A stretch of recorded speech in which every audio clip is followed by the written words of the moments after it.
tonight on Police 10-7. We're back in Hamilton, where police are dealing with a young man who hasn't got enough money to pay his bills. Yeah. Well, he's only got $60, so he hasn't got enough to settle the bill. He's definitely hasn't, because he owes for $64 worth of phone calls. And there are reports of prowlers, a domestic dispute, and the vicious assault of a security guard. What are you going to do? Give me shit about it. I just stopped it. And also this week on Police 10-7, South Auckland Police have to deal with a mini crime wave at a local pool hall.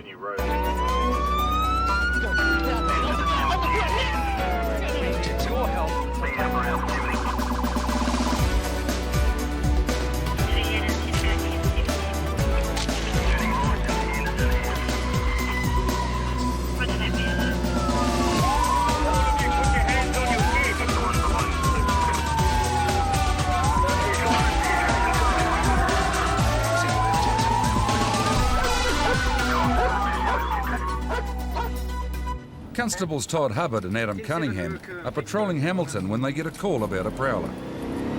If you want to do areas around Knighton Road, thanks. 542. Do we have any descriptions for this 41? No, negative. The informant didn't even see the fella, just disturbed him at the window, and he decamped on foot, heard the footsteps. I described them as fairly heavy footsteps, indicating he might possibly be a male. Roger. While they search the surrounding streets, a dog handler is caught up with a guy who was running through the area. What are you doing out here, mate? Just going for a run and park for my mate. Josh claims he's been racing his friend for a $5 bet. He's supposed to be following me. Supposed to be following you? Yeah, I left him on my dust. Been in trouble with this before, Josh? Oh, yeah. What for, mate? Driving offences. I'm disqualified at the moment. Driving offences? Yeah. Yeah. What about any burglary or anything like that? No, doubt it. Doubt it? Doubt it. Nah, that's not me. Not you, eh? You? Yep, nah. You're not obliged to anything unless you wish to do so, okay? Did you at any time go through anyone else's property? No. And your mate, who was supposedly following you? Yeah. Was he... Did you see him at all go into anyone's property or anything like that? No, I just left him, mate. You just left him in your dust? Mm. Have you seen him come past you? No, he hasn't actually. Bit unusual, really, isn't it? You guys shouldn't put this on me. But no, I'm not. Although it is a bit unusual, there's no evidence to link Josh with the prowler complaint. And back at Central, another urgent call has come in. No, not as far as I know. We'll come give you a hand because I know him. I used to play rugby with him. A man Constable Willie Squires played rugby with is involved in a domestic dispute across town. Copy. Squad's, mate, you need? Go ahead. How far away are you, mate? We're on Trustrum at the moment, but we'll get there as soon as we can.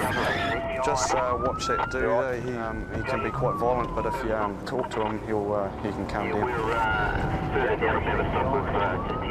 By the time they get to the scene, police have already been told there's a gun involved, and the officer in charge has issued fire orders. What's the actual guts on the thing, mate?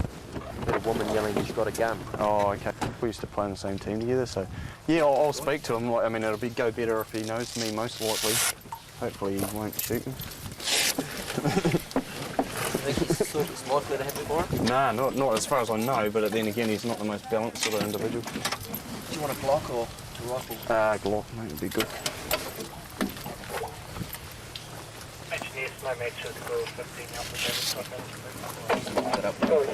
While police are getting ready to move in, the noise from the nearby house is dying down.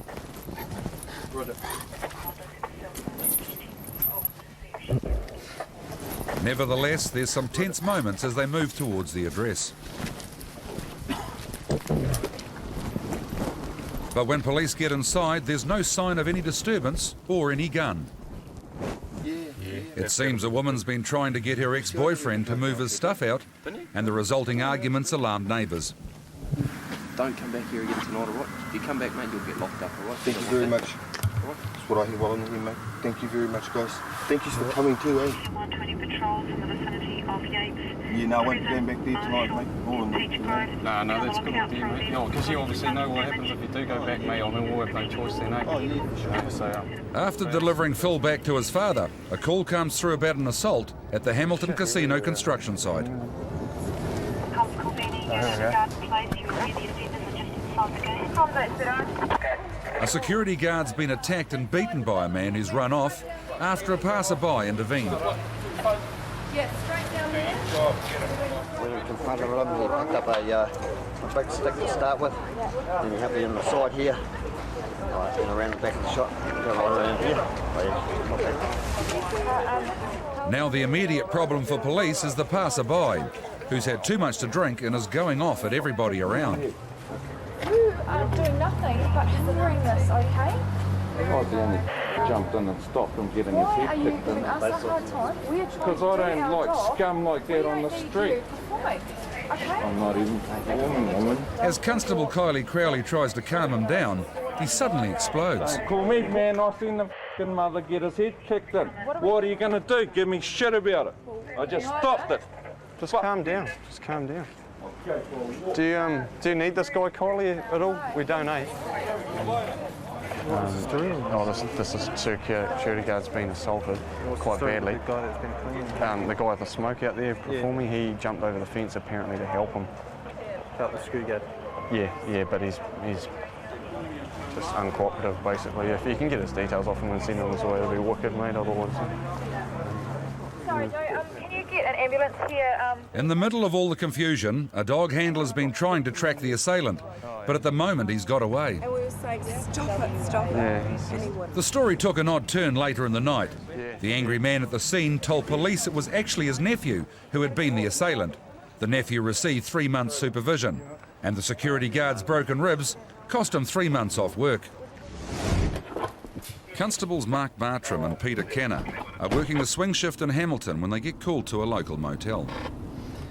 Someone that stayed at a motel in Ulster Street and he's refused to pay his bill and he's taken off on foot and they've got someone following him. So I think it's another employee that's following him. One of our guests is following him. Oh, cool. Okay.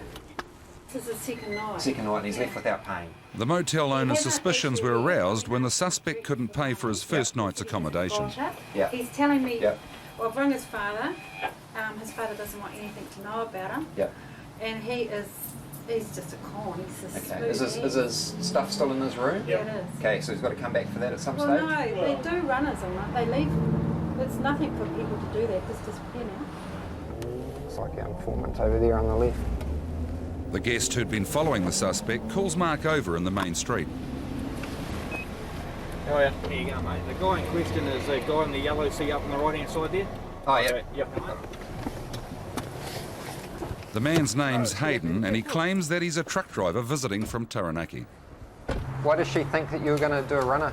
It just sounded all far-fetched, you know, because her husband used to be an ex-truck driver and she wasn't going to, wasn't going to work out and stuff like that. Yeah. So, it does sound like it, but I'm not. Yeah. So how long are you going to stay there for? If I find the cash, just leave tonight. Yeah. That's it. And I'll find the cash, that's it, get it out of the road. So she looked a bit worried and, I said to her, I'm not going to do it. Yeah. Find the cash. Yeah. No, you don't like it, I'm just going to find it, that's it. Okay, cool. What happens if you haven't got the money in your bank? How are you going to... He says he's intending to pay the bill, Yeah. but when Constable Peter Kenner checks up on him, he discovers an outstanding arrest warrant. We'll take him back with us. He's adamant he's not going to do a runner from the motel, but he has got a warrant for his arrest for failing to appear at court. So we'll take him back to the Hamilton station and we'll see if we can sort it out. There is a warrant for you. Back at Central, they discover that Hayden's already failed to appear in court on several previous charges. But he's got a warrant for not showing up at court when he's supposed to. He hasn't even got a car or truck licence, so that's even all the more dodgier, especially if he's driving a truck. With the holes in Hayden's story getting bigger by the minute, police decide to find out how much money he's got. The senior sergeant wants us to take him back to his room and clear his stuff out, and then again get him to go to a money machine and withdraw the funds for the motelia. If he hasn't got the funds there and he's got no way of paying it, then we'll be looking at charging him with obtaining credit by fraud. You reckon you'll be in the negative? 62. Minus 62, eh? 62. Oh, you got 62 credit? With only $62 to his name, Hayden isn't in a position to pay his motel bill. Do you think your dad will be good for any money, Hayden? No. He won't? He's pretty young. The owners of the motel have already discovered that Hayden should have enough money to pay the bill. Because he got paid yesterday, eh? He got paid for a week last night. He would have gone through automatically last night. Is he happy enough to settle the bill? Well, he's only got $60, so he hasn't got enough to settle the bill. He definitely hasn't, because he owes for $64 worth of phone calls. With the addition of the phone charges, Hayden is now facing a bill for just over $200. He's got some cash on him, so we'll get him to sort out as much as he can, and then we'll sort the rest out for you. Are you happy with that? Yep. Okay, wonderful. So it's probably, I think it's just enough for the phone calls. So it's just the accommodation now that you're looking at, which is 140. Yep. Okay. So there's no way, Hayden, because what will happen is you'll get charged with it. You know, I think you're probably aware of that, eh? Yeah, credit by fraud. Back at the station, Mark Bartram is trying to find somebody to help Hayden. Just jump back in there and we'll come and grab you shortly. Okay? You're up? No, because that's all they're worried about. So I think we'll give him a chance to phone his family, and if they can give us some assurance, and if we can find out where they live, then we'll just do them for the warrant. Yep. Cool. Hayden claims he's already given his pay to a family member, and there's nobody who'll have any money to spare. We need some phone numbers and addresses of family around here. My mother and father and cousin, but they have nothing, eh? Just trying to figure out. With no sign of any money to cover the bill, Mark decides to ask the motel owners if they'll give Hayden a few days to pay. So if it's really your call. If you're prepared to give him so many days to come up with the money, if he doesn't, then you'd have to let us know. We'll make a complaint about that, and then he'd have to have a warrant for his arrest. The other option is that we just charge him with it right now. But the owners are adamant that they want to press charges. She wants him charged with it. She's said that he's had his chances in life. She's spoken to his dad. I don't know how she got that number, but she's spoken to the offender's father, and he's not prepared to pay or get us into trouble again. Just going to do is search you. Okay. I'll get you to take your jacket off as well. Just an outside secure, one thing at a time, and you can put each layer Hayden back will on. get to spend the night in the cells. He'll go before the courts tomorrow morning, and it'll be their decision whether he's held in custody to appear again, or whether that he's let out on bail conditions. In spite of police objections, Hayden was released on bail the next day. He subsequently failed to appear in court to face the charges. There is currently a warrant out for his arrest. Romeo Alpha India. Constables John Chappell and Casey Broad are on their way to a reported assault in Otara. What's happened? There was a group of about 15 boys walking down the road here, and there was a kid running down there, and he says, don't bloody hit me, don't hit me. Oh, okay. And he had a big piece of wood, we saw it was a big piece of wood. There it is. Oh, there's the piece of wood, is it? There it is. Oh, okay. My partner will get it, so... Oh, okay, and what's the guy look like? Local residents Lois and Joseph Lenahan have called police in. Police over there, they're over there. Oh, on the corner of Preston and East Tamaki Road. We saw the whole group. Oh, okay. They'd seen several youths running around, and some had been using pieces of wood as weapons. Were they? No, look, this one. From the backyard. Oh, that is one of them.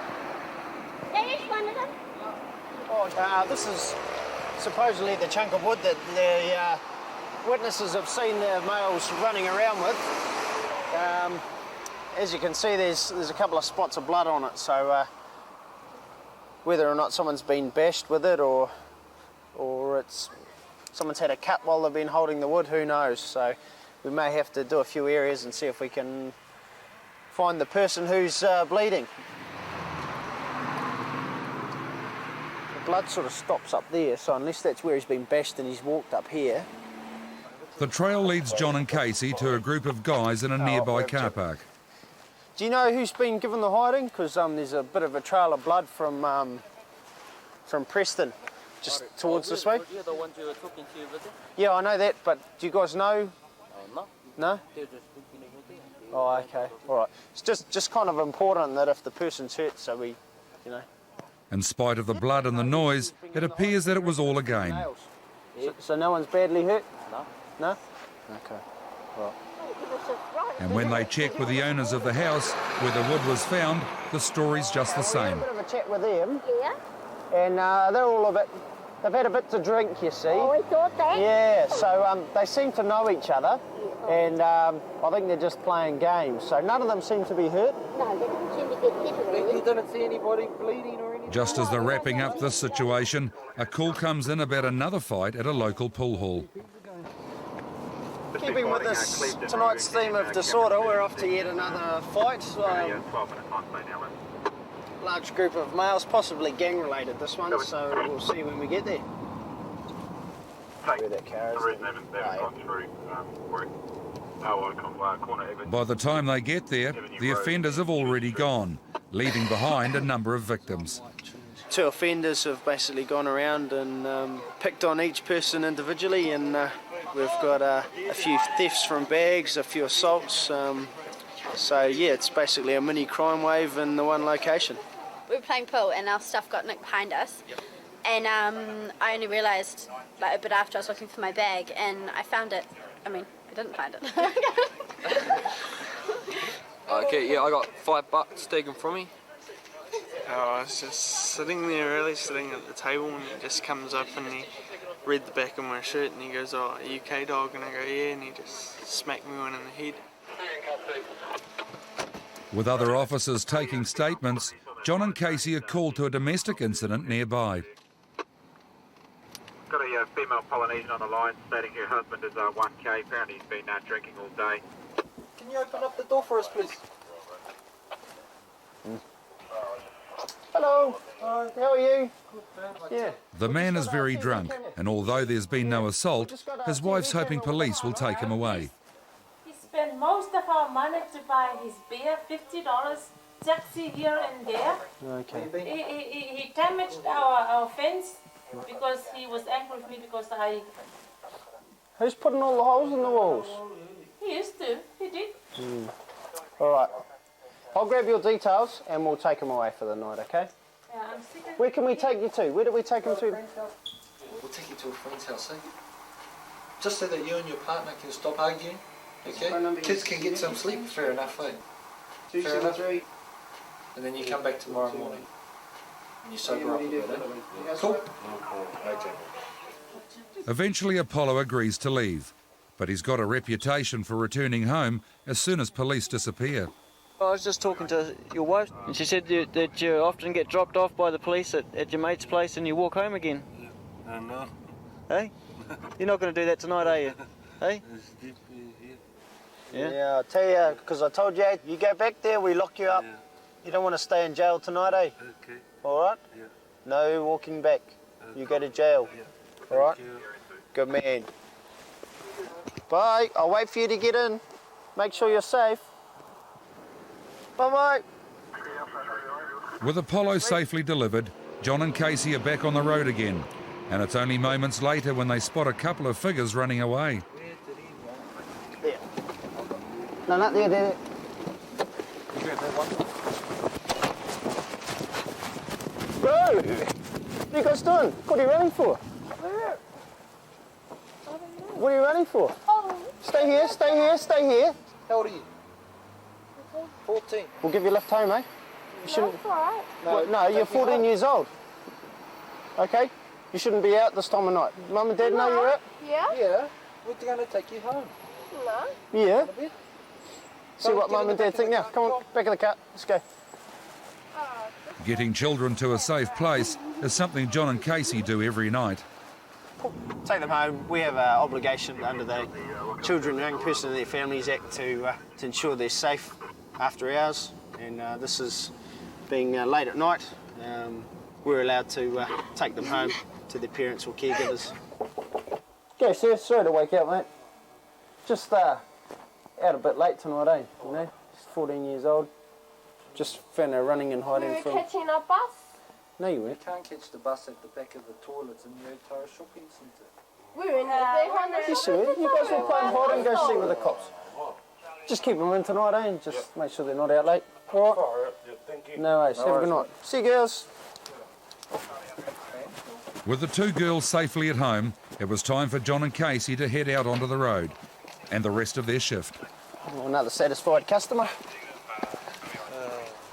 This week on Police 10-7, we're in Tokoroa when Detective Constable Mike McKenzie assembles a team to execute a drug warrant.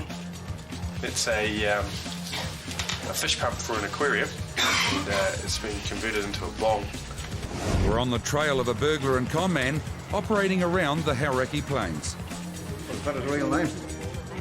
Well, it's the name of a person I know. And we're out on patrol in Hamilton when a group of car thieves hit town.